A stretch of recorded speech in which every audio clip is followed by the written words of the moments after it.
ಶ್ರೀ ಸಿದ್ಧಾರೂಢಕಥಾಮೃತ ಸಿದ್ಧಾರೂಢಕಥಾಮೃತದ 31ನೇ ಅಧ್ಯಾಯ. 31ನೇ ಅಧ್ಯಾಯದ ಪೂರ್ವದಲ್ಲಿ ಶ್ರೀ ಗ್ರಂಥ ಮಹಾತ್ಮೆ. ಶ್ರೀ ಗಣೇಶಾಯ ನಮಃ. ಶ್ರೀ ಗುರು ಸಿದ್ಧಾರೂಢಾಯ ನಮಃ. 4 ವೇದ, 6 ಶಾಸ್ತ್ರ, 18 ಪುರಾಣ, 28 ದಿವ್ಯ ಆಗಮಗಳ ಸರ್ವಸಾರಭೂತವಾದ ಶ್ರೀ ಸಿದ್ಧ ಪುರುಷನ ಈ ಪವಿತ್ರವಾದ ಚರಿತ್ರೆಯನ್ನು ನಿತ್ಯವೂ ಶ್ರದ್ಧೆಯಿಂದ ಓದುವ, ಕೇಳುವ, ಪೂಜಿಸುವ ಸರ್ವಭಕ್ತರಿಗೆ ಧರ್ಮ, ಅರ್ಥ, ಕಾಮ, ಮೋಕ್ಷಗಳು ಸಿದ್ಧಿಸುವವು. ಸರ್ವ ಕಷ್ಟ ನಷ್ಟಗಳು, ಸರ್ವ ಪಾಪತಾಪಗಳು, ಚೋರವೈರಿ, ವಿಷಭೂತಾದಿ ಭೀತಿಗಳು ಬಯಲಾಗಿ ಸರ್ವದಾ ಸಕಲ ಸನ್ಮಂಗಳಿಂದ ಕೂಡಿದ ಸುಖ ಸೌಭಾಗ್ಯಗಳು ಒದಗಿ ಬರುವವು. ಶ್ರೀ ಸಿದ್ಧ ಸದ್ಗುರುವಿನ ಕೃಪಾಪೂರ್ವಕ ಶ್ರವಣ ಮಾಡುವುದರಿಂದ ಶಾಂತಿ, ದಾಂತಿ, ವಿವೇಕ, ಜ್ಞಾನ, ಸದ್ಭಕ್ತಿಗಳು ಸಂಪ್ರಾಪ್ತವಾಗುವವು. ಈ ಗ್ರಂಥವನ್ನು ತನ್ನ ಇಷ್ಟದೇವತಾ ಮಂತ್ರದೊಡನೆ ಗಂಧ, ಅಕ್ಷತಾ, ಧೂಪ, ದೀಪ, ನೈವೇದ್ಯಗಳಿಂದ ಪೂಜಿಸಿ ಪ್ರತಿ ಅಧ್ಯಾಯದ ಪ್ರಾರಂಭದಲ್ಲಿ ಗ್ರಂಥ ಮಹಿಮೆಯನ್ನು ಪಠಿಸಿ ಸ್ಮರಿಸಿ ನಂತರ ಪಾರಾಯಣ ಮಾಡಿ ಮಂಗಳ, ವಿಭೂತಿ, ಪ್ರಸಾದಗಳನ್ನು ಭಕ್ತಿಯಿಂದ ಸ್ವೀಕರಿಸುವುದು ಶಿಷ್ಟರ ಸಂಪ್ರದಾಯವಾಗಿದೆ. ಇತಿ ಗ್ರಂಥ ಮಹಾತ್ಮೆ ಸಮಾಪ್ತಿ. ಓಂ ತತ್ಸ.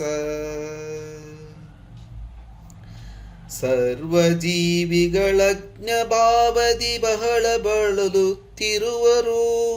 ಪೂರ್ವಜನ್ಮದ ಪುಣ್ಯದಿಂದಲೇ ನಿನ್ನ ಪಾದಕ್ಕೆ ಬರುವರು. ಶರಣು ಬಂದಿಹ ಬಾಲನಿಗೆ ನೀ ಪ್ರೇಮದಿಂದಲೇ ಕರೆಯುವಿ. ಅರಿತು ಅಧಿಕಾರವನು ಆತಗೆ ಬೋಧದಿಂದಲೇ ಪೊರೆಯುವಿ. ಬೋಧದಿಂದಲೇ ಪೊರೆಯುವಿ. ಬೋಧದಿಂದಲೇ ಪೊರೆಯುವಿ. ಜಯ ಜಯ ಸಚ್ಚಿದಾನಂದ ಸ್ವರೂಪನೇ, ನೀನು ನಿರ್ಗುಣನು, ನಿರ್ದ್ವಂದ್ವನು, ನಿರ್ವಿಕಲ್ಪನು, ಅಭೇದನು, ನಿರ್ವಿಕಾರ ಆರೋಪ ಚಿತ್ ಸ್ವರೂಪನಾದ ಸದ್ಗುರು ಇರುವಿ. ಹೇ ಸಿದ್ಧಾರೂಢ ಸದ್ಗುರುರಾಯನೇ, ನಿನ್ನ ಪೂರ್ಣ ಸ್ವರೂಪವನ್ನು ವರ್ಣಿಸುವುದಕ್ಕೆ ತಿಳಿಯದ ಶ್ರುತಿಗಳು ಸಹ ಮೌನವಾದವು. ಅಂಥ ನೀನು ಭಕ್ತ ಜನರ ಪ್ರೇಮದ ದಶೆಯಿಂದ ಸಣ್ಣ ಮೂರ್ತಿಯಾಗಿ ಬಂದು ಭಕ್ತರ ಮೇಲೆ ಕೃಪಾ ದೃಷ್ಟಿ ಹಾಕಿದ ಮಾತ್ರದಿಂದ ಅವರನ್ನು ಕೂಡಲೇ ಉದ್ಧರಿಸುವಿ. ಒಂದಾನೊಂದು ದಿವಸ ಮಹಾರಾಜರ ಸನ್ನಿಧಿಯಲ್ಲಿ ಸುಮಾರು 12 ವರ್ಷ ವಯಸ್ಸಿನ ಒಬ್ಬ ಬಾಲಕನು ಅಳುತ್ತಾ ಬಂದು ಅವರ ಚರಣಗಳ ಮೇಲೆ ಬೀಳುವಂತನಾದನು. ಬಹಳ ಹೊತ್ತು ಏಳಲೇ ಇಲ್ಲವೆಂದು ಆ ಕೃಪಾಕರನಾದ ಸದ್ಗುರು ಆತನನ್ನು ಎತ್ತಿ ತನ್ನ ಸಮೀಪ ಕೂಡಿಸಿಕೊಂಡು ಅವನಿಗೆ ವಿಚಾರಿಸುತ್ತಾನೆ. ನೀನು ಯಾರ ಮಗನಿದ್ದಿ? ಯಾತರ ದೆಸೆಯಿಂದ ಅಳುತ್ತಿ? ನೀನು ಎಲ್ಲಿಂದ ಬಂದಿರುವಿ? ಇದನ್ನೆಲ್ಲ ಪೂರ್ಣವಾಗಿ ನನಗೆ ಹೇಳು. ಏನೇನೂ ಭಯಪಡಬೇಡ. ಸದ್ಗುರುಗಳು ಇಂಥ ಕೃಪಾವಚನಗಳಿಂದ ಆ ಹುಡುಗನನ್ನು ಕುರಿತು ಅಂದಾಗ್ಗೆ ಆತನು ಶಾಂತವಾಗಿ ಅಂದದ್ದೇನೆಂದರೆ, ಅಪ್ಪ, ನನ್ನ ವಚನವನ್ನು ಶ್ರವಣ ಮಾಡು. ಈ ಜಗತ್ತಿನಲ್ಲಿ ನನ್ನವರೆನ್ನುವರು ಯಾರೂ ಇರುವುದಿಲ್ಲ. ನನ್ನವರೆಂದರೆ ನನ್ನನ್ನು ಹೊರಗೆ ಹಾಕಿರುತ್ತಾರೆ. ತಾಯಿ, ತಂದೆ, ಬಂಧು, ಭಗಿನಿ ಇತ್ಯಾದಿಕರು ಯಾರೂ ನನಗೆ ಸೇರರು. ಅವರ ಸೇವೆಯನ್ನು ನಾನು ಮಾಡಲಾರೆನು. ನನಗೆ ಶಿವಪೂಜೆ ಮಾಡುವುದರಿಂದಲೇ ಅಧಿಕ ಪ್ರೀತಿಯೆಂದು ನನ್ನನ್ನು ಹೊರಗೆ ಹಾಕಿರುವರು. ಈಗ ನಾನು ಮನೆಗೆ ತಿರುಗಿ ಹೋಗಲಾರೆನು. ಹೇ ಸದ್ಗುರುನಾಥನೇ, ನಿನ್ನ ಶಿವಸ್ವರೂಪನಿದ್ದಿ. ನೀನು ಶರಣು ಬಂದವರಿಗೆ ರಕ್ಷಣೆ ಮಾಡುತ್ತಿ ಎಂಬ ನಿನ್ನ ಕೀರ್ತಿಯನ್ನು ನಾನು ಕೇಳಿ ನಿನ್ನ ಚರಣಗಳಿಗೆ ಪ್ರಾಪ್ತನಾಗಿರುತ್ತೇನೆ. ಈ ದೀನನಾದ ನನ್ನನ್ನು ತಾರಿಸು, ಅಥವಾ ನಿನ್ನ ಹಸ್ತದಿಂದಲೇ ನನ್ನನ್ನು ಹೊಡೆದು ಹಾಕು. ಆದರೆ ನನ್ನನ್ನು ಹೊರಗೆ ಕಳುಹಿಸಬೇಡ. ನನ್ನ ಭಾರವೆಲ್ಲ ನಿನ್ನ ಮೇಲಿರುತ್ತದೆ. ಇಂಥ ಕರುಣಾರ್ದ್ರ ವಚನವನ್ನು ಕೇಳಿ ಆ ದಯಾಘನನಾದ ಸದ್ಗುರುನಾಥನು ಅಂತಃಕರಣ ಕರಗಿದಂಥವನಾಗಿ ಅನ್ನುತ್ತಾನೆ. ನೀನು ಇಲ್ಲೇ ಇರು. ನಿನಗೆ ಶರಣನೆಂಬ ಹೆಸರು ಇಟ್ಟಿರುತ್ತೇನೆ. ಈ ಪ್ರಕಾರ ಸದ್ಗುರು ವಚನವನ್ನು ಕೇಳಿ ಆ ಶರಣನು ಮಠದಲ್ಲೇ ಇರುತ್ತಿದ್ದು ನಿತ್ಯದಲ್ಲಿಯೂ ಊರೊಳಗೆ ಭಿಕ್ಷೆ ಬೇಡಲಿಕ್ಕೆ ಹೋಗುತ್ತಿದ್ದನು. ಭಿಕ್ಷೆ ಮಾಡಿಕೊಂಡು ತಂದ ಅನ್ನವನ್ನು ಸದ್ಗುರುಗಳು ಮುಂದಿಟ್ಟು ಅವರು ಕೊಟ್ಟಷ್ಟು ಪ್ರೇಮದಿಂದ ತೆಗೆದುಕೊಳ್ಳುವನು. ಒಂದಾನೊಂದು ದಿನ ಸದ್ಗುರುಗಳು ಆ ಶರಣರ ಪರೀಕ್ಷಾ ಮಾಡುವುದಕ್ಕೋಸ್ಕರ ಆತನನ್ನು ಊಟಕ್ಕೆ ಕರೆಯಲಿಲ್ಲ. ಶರಣನಾದರೂ ಸ್ವಸ್ಥ ಚಿತ್ತದಿಂದ ಸದ್ಗುರು ಚಿಂತನವನ್ನು ಮಾಡುತ್ತಾ ಇದ್ದನು. ಒಂದು ದಿನ ಪೂರಾ ಉಪವಾಸವಿದ್ದು ಶರಣನು 2ನೇ ದಿವಸ ಭಿಕ್ಷಕ್ಕೆ ಹೋದನು. ಆ ದಿವಸ ಬಹಳ ಭಿಕ್ಷೆ ಸಿಕ್ಕಿತು. ಆದರೂ ಅದರೊಳಗಿಂದ ಸ್ವಲ್ಪವಾದರೂ ತೆಗೆದುಕೊಳ್ಳಲಿಲ್ಲ. ಸದ್ಗುರು ಆಜ್ಞೆ ವಿನಃ ತೆಗೆದುಕೊಳ್ಳುವ ಅನ್ನವು ವಿಷ ಸಮಾನವಾಗಿದ್ದು ಹಸಿವಿನಿಂದ ಪ್ರಾಣ ಹೋಗುತ್ತಿದ್ದರೂ ಅದರೊಳಗಿನ ಅನ್ನವನ್ನು ಗುರುಗಳನ್ನು ಬಿಟ್ಟು ಸೇವಿಸಬಾರದೆಂದು ಶರಣನು ತಕ್ಕೊಳ್ಳಲಿಲ್ಲ. ಮಠಕ್ಕೆ ಬರುತ್ತಲೇ ಆತನನ್ನು ನೋಡಿ ಸದ್ಗುರುಗಳು ಅನ್ನುತ್ತಾರೆ, ನೀನು ನಿನ್ನೆ ಉಪವಾಸ ಇದ್ದಿ. ಭಿಕ್ಷೆ ತೆಗೆದುಕೊಂಡು ಬರುವಾಗೆ ದಾರಿಯಲ್ಲಿ ನೀನು ತಿನ್ನುತ್ತಾ ಬಂದಿರುವಿ.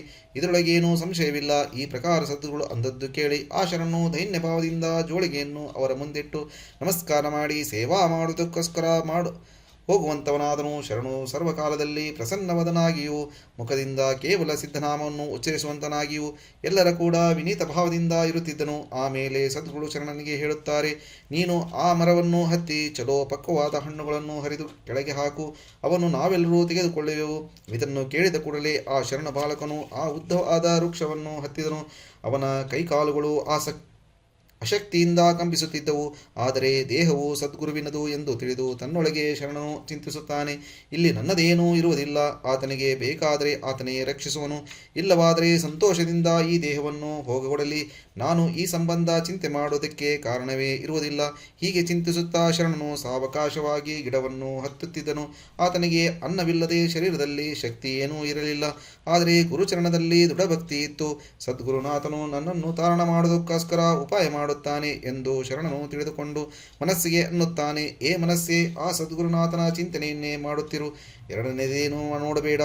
ಎತ್ತರ ಇದ್ದ ಒಂದು ಟೊಂಗೆಯ ಮೇಲೆ ಹತ್ತಿ ಶರಣನು ಅಲ್ಲಿ ಒಂದು ಕ್ಷಣ ಕುಳಿತುಕೊಂಡು ಆಮೇಲೆ ಒಂದು ಹಣ್ಣು ತೆಗೆದುಕೊಳ್ಳುವ ದಿಶೆಯಿಂದ ಅದರ ದೇಟಿನ ಕಡೆ ಕೈ ಚಾಚಿದನು. ಆಗ ಕಾಲುಗಳು ನಡುಗುತ್ತಾ ಜಾರಿದವು. ಕೈ ಹಿಡಿದ ಟೊಂಗೆ ಮುರಿಯಿತು. ಶರಣನು ಸಿದ್ಧಾರೂಢ ಎಂದು ಗಟ್ಟಿಯಾಗಿ ಕೂಗಿ ಭೂಮಿಗೆ ಅಪ್ಪಳಿಸಿ ಬಿದ್ದು ಕೂಡಲೇ ಮೂರ್ಛಾಗತನಾದನು. ಸಮೀಪವಿದ್ದ ಇತರ ಜನರು ಅಲ್ಲಿಗೆ ಓಡಿ ಬಂದರು. ಸದ್ಗುರುಗಳಾದರೂ ದೂರದಲ್ಲೇ ನಿಂತು ಹೇಳುತ್ತಾರೆ, ಆತನಿಗೆ ಏನೂ ಭೀತಿ ಇಲ್ಲ, ನೀವೆಲ್ಲರೂ ಮಠಕ್ಕೆ ಹೋಗಿರಿ, ನಾನು ಇಲ್ಲಿ ಆತನ ಸಂಗಡ ಇರುವೆನು. ಸದ್ಗುರು ಹೀಗೆ ಅಂದದ್ದು ಕೇಳಿ ಅವರೆಲ್ಲರೂ ಆಶ್ಚರ್ಯಚಕಿತರಾಗಿ ಮಠದ ಕಡೆಗೆ ಹೋಗುವಂತರಾದರು. ಹಾಗೆ ಏಕಾಂತವಿದ್ದುದನ್ನು ನೋಡಿ ಸದ್ಗುರು ಮಹಾರಾಜರು ಆ ಶರಣನ ಸಮೀಪ ಹೋಗಿ ಕುಳಿತುಕೊಂಡು ಅವನ ವಕ್ಷಸ್ಥಳದಲ್ಲಿ ಹಸ್ತಸ್ಪರ್ಶ ಮಾಡಿ, ಏಳಪ್ಪ ನನ್ನ ಪುತ್ರನೇ ಹೇಳು ಎಂದು ಹೇಳಿದ ಕೂಡಲೇ ಶರಣನಿಗೆ ಮೆಲ್ಲಗೆ ಸ್ಮೃತಿ ಬಂದು ಆತನು ಕಣ್ಣು ತೆಗೆದು ನೋಡುವಾಗ ಆ ಸದ್ಗುರು ಸಮರ್ಥನು ಸಮೀಪ ಕುಳಿರುವುದನ್ನು ಕಂಡನು. ಆಗ ಸದ್ಗುರುಗಳು ಅವನನ್ನು ಕುರಿತು ಹೇಳುತ್ತಾರೆ, ನಿನಗೆ ಇಷ್ಟು ಹೊತ್ತು ಏನು ಅನುಭವವಾಯಿತು? ಅದಕ್ಕೆ ಶರಣನು, ನಾನು ಏನೇನು ಅರಿಯಲಿಲ್ಲ, ಇದೇ ನನ್ನ ಅನುಭವವಾಗಿರುತ್ತದೆ ಅಂದನು. ಅದಕ್ಕೆ ಸದ್ಗುರು ಅನ್ನುತ್ತಾರೆ, ನೀನು ಏನೇನು ಅರಿಯದೆ ಯಾವುದಾಗಿ ಇದ್ದೀಯೋ ಅದೇ ಸತ್ಯವಾಗಿ ನೀನಿರುತ್ತಿ. ಸ್ವರೂಪ ಜ್ಞಾನವೆಂಬುದು ಇದೇ ಇರುತ್ತದೆ. ಈಗ ಈ ಮೂರ್ಛೆಯ ಅನುಭವವನ್ನು ನೀನು ಅಖಂಡವಾಗಿ ಹಿಡಿದು ಆ ಸ್ವರೂಪವೇ ನಾನೆಂದು ಧ್ಯಾನ ಮಾಡುತ್ತಿರು. ಈ ಪ್ರಕಾರ ಅಂದು ಸದ್ಗುರುನಾಥರು ಆ ಶರಣನ ಮಸ್ತಕದ ಮೇಲೆ ಅಮೃತ ಹಸ್ತವನ್ನು ಇಟ್ಟ ಕೂಡಲೇ ಆತನು ಕ್ಷಣ ಮಾತ್ರ ಕಣ್ಣು ಮುಚ್ಚಿ ಆಂತರ್ಯದಲ್ಲಿ ಆತ್ಮಜ್ಯೋತಿಯನ್ನು ಕಾಣುವಂತನಾದನು. ಕೋಟಿ ಸೂರ್ಯರಿಗಿಂತಲೂ ಅಧಿಕ ತೇಜೋಮಯವಾದ ಆತ್ಮಜ್ಯೋತಿಯು ಅವನಿಗೆ ತನ್ನ ಸ್ವರೂಪವಾಗಿ ವಿರಾಜಿಸುತ್ತಿತ್ತು. ಆನಂತರ ಅದರೊಳಗೆ ಐಕ್ಯತ್ವವನ್ನು ಹೊಂದಿ ಶ್ವೇತ ಜಪ್ತನಿಯಾಗಿ ಮರೆಯುವಂತನಾದನು.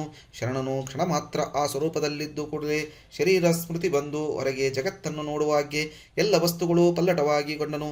ಆ ಜ್ಯೋತಿಯೇ ಎಲ್ಲೆಲ್ಲಿಯೂ ಕಾಣಿಸುತ್ತಿತ್ತು. ಜಗವೆಲ್ಲ ತಾನೇ ಎಂದು ಭಾವಿಸುತ್ತಿದ್ದು ತಾನು ಗುರುವಿಗೆ ಬೇರೆ ಇದ್ದಂತೆ ಕಾಣಿಸಲೇ ಇಲ್ಲ. ಸರ್ವತ್ರದಲ್ಲಿ ತಾನೇ ತುಂಬಿದ್ದ ಸಾಕ್ಷಿತ್ವದಿಂದ ಉಳಿದನು. ಜಗವೆಲ್ಲ ದಿಟ್ಟಿಸಿ ನೋಡಲಾಗಿ ದೃಶ್ಯವೆಲ್ಲ ಅದೃಶ್ಯವಾಗಿ ನಾನೊಬ್ಬನೇ ಅಭಂಗನಾಗಿದ್ದು ಇದೇ ತನ್ನ ಪೂರ್ಣ ಸ್ವರೂಪವೆಂದು ತಿಳಿದನು. ಇಂಥ ಸ್ವರೂಪ ಜ್ಞಾನವನ್ನು ಸದ್ಗುರುವರನ ಕೃಪೆಯಿಂದ ಶರಣನಿಗೆ ಪ್ರಾಪ್ತಿ ಮಾಡಿಕೊಟ್ಟಾಗ ಆ ಶರಣನು ನಾನು ಧನ್ಯನಾದೆನು. ಇಂಥ ಆನಂದಕ್ಕಿಂತ ಅಧಿಕವಾದ ಆನಂದವು ಈ ತ್ರಿಭುವನದಲ್ಲಿ ಇರಲಾರದು. ಗುರುವರನ ಕೃಪೆಯಿಂದ ಆನಂದದ ಕಣೆಯನ್ನೇ ನನಗೋಸ್ಕರ ತೆರೆದುಕೊಟ್ಟನು ಎಂದು ಸ್ತುತಿಸಿದನು. ಆಮೇಲೆ ಸದ್ಗುರು ಆತನನ್ನು ಕುರಿತು ಅನ್ನುತ್ತಾರೆ, ನಾನು ಈಗ ನಿನಗೋಸ್ಕರ ಏನು ಹೇಳುವೆನೋ ಅದನ್ನು ಮನಸ್ಸಿನಲ್ಲಿ ದೃಢವಾಗಿ ಹಿಡಿಯತಕ್ಕದ್ದು. ಈ ಸ್ವರೂಪ ಧ್ಯಾನವನ್ನು ಹಗಲು ರಾತ್ರಿ ಮಾಡತಕ್ಕದ್ದು ಮತ್ತು ವಿಷಯ ಚಿಂತನೆಯನ್ನು ಬಿಟ್ಟು ಬಿಡು. ನಾನು ಜ್ಞಾನಿಯಾದೆ, ನೀನು ವಿಷಯಗಳಿಂದ ಭಯವಿಲ್ಲವೆಂದು ತಿಳಿದು ನೀನು ವಿಷಯಗಳನ್ನು ಸ್ವೀಕರಿಸಿದಿ. ಅಂದರೆ ನಿಶ್ಚಯವಾಗಿ ನೀನು ಸ್ವರೂಪ ಸ್ಥಿತಿಯಿಂದ ಪತನ ಹೊಂದಿ ಸ್ವರೂಪ ಜ್ಞಾನಕ್ಕೆ ಆವರಣ ಮಾಡಿಕೊಳ್ಳುವಿ. ಕಣ್ಣುಗಳಿಂದ ಏನೇನು ವಿಷಯಗಳನ್ನು ಕಾಣುವಿಯೋ ಅವುಗಳನ್ನು ಸೋಹಂಭಾವದಿಂದ ನಿರ್ವಿಷಯಗಳನ್ನಾಗಿ ಮಾಡಿ ಹೊರಗೆ ಎಲ್ಲ ವಸ್ತುಗಳನ್ನು ಅದ್ವಯನಾದ ಅವಶಿಷ್ಯ ಆತ್ಮವನನ್ನು ಕಾಣುವಂತನಾಗು. ಅಂತರ್ವಿಷಯಗಳು ಸೂಕ್ಷ್ಮವಾಗಿರುವುದರಿಂದ ನಿರಸನ ಮಾಡುವುದು ಅತ್ಯಂತ ಕಠಿಣವಾಗಿರುತ್ತದೆ.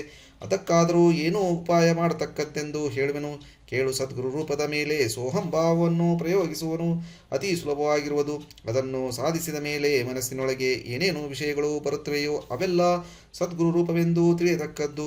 ಸದ್ಗುರು ರೂಪವೆಂದು ಭಾವಿಸಲ್ಪಟ್ಟ ವಿಷಯಗಳನ್ನು ಸೋಹಂಭಾವದಿಂದ ಆತ್ಮರೂಪಗಳೆಂದು ನಿರ್ಧರಿಸಿದ್ದಾದರೆ ಆಂತರ್ಯದಲ್ಲಿ ನಿರ್ವಿಕಲ್ಪ ಸ್ವರೂಪವನ್ನು ಕಾಣುವಿ ಮತ್ತು ಹೊರಗೂ ಅದೇ ಪ್ರಕಾರ ಎಲ್ಲ ವಸ್ತುಗಳನ್ನು ನೋಡುವಿ.